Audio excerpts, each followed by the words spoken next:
Hey guys, I'm Shelby from the Boons Lake Regional Library in Warsaw, and today I'm going to show you how to make a time capsule.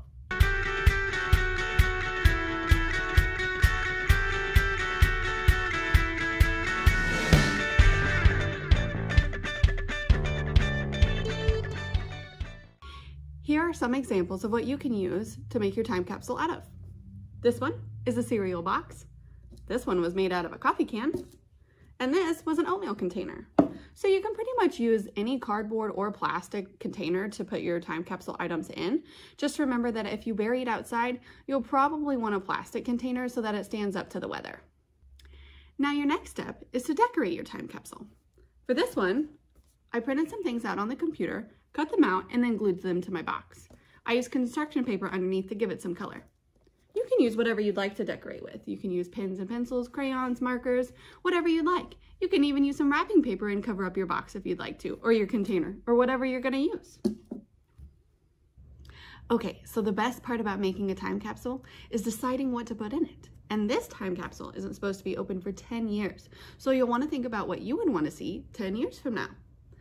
With everything going on in the world, for our time capsule, I decided to base it around the changes that the library has made. So here's a few things that I chose to put in ours.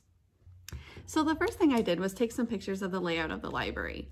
We've moved a lot of things around, so I thought it would be cool to see how much the library has changed. You can take pictures of your friends, your family, the layout of your bedroom, and that'll be really cool to see in 10 years. I've also added some bookmarks. These are the summer reading program bookmarks that we're giving away, and I've also got some bookmarks that we made to let people know that they can call and request items. I went through the local newspaper, I found some articles that were interesting, I cut them out, glued them to some paper, and that way they'll fit right inside of our box. You'll also want to include some trinkets. Those are always fun to go through. So for ours, I decided to put in a library card. The layout changes every so often, so I thought it would be cool to see an old library card. I've also got a pencil that says Boons Lake Regional Library, and then I found this little beat eraser that I thought was cute that I'll throw in.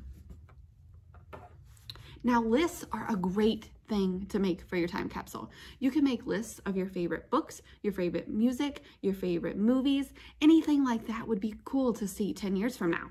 So I decided to print out a copy of the New York Times bestseller to see if any of these titles are even popular 10 years from now.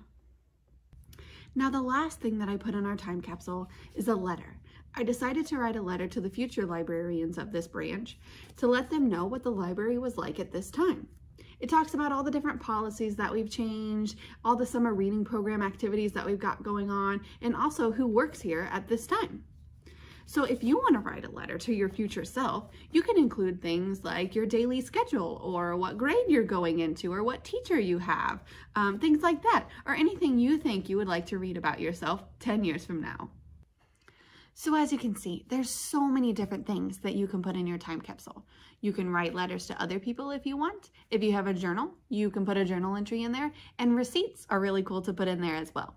The one thing you don't want to put in your time capsule is anything that can go bad or has an expiration date. I know I wouldn't want to be the one to open that box up in 10 years. Okay, so when you're ready to close your time capsule, you've got all of your items in here and you're ready to close it up for 10 years. What I'm gonna do on the cereal box is I'll close it up, and then I've got some packaging tape, and I'm just gonna tape the whole top of it closed. If you're using a different container, say a coffee can for example, you can take the lid off, you can put hot glue or super glue all around that rim, put your lid back on, and then it's safely sealed for 10 years. Any other container, if it has a lid, you can do the same thing with the glue, or if you want to use tape, that's good too. You just want to make sure that you don't open it for 10 whole years. Okay guys, I hope you enjoyed my tutorial on how to make a time capsule, and I hope you decide to make one too. Please subscribe to our channel to see more awesome videos, and make sure to follow us on Facebook. Thanks for watching!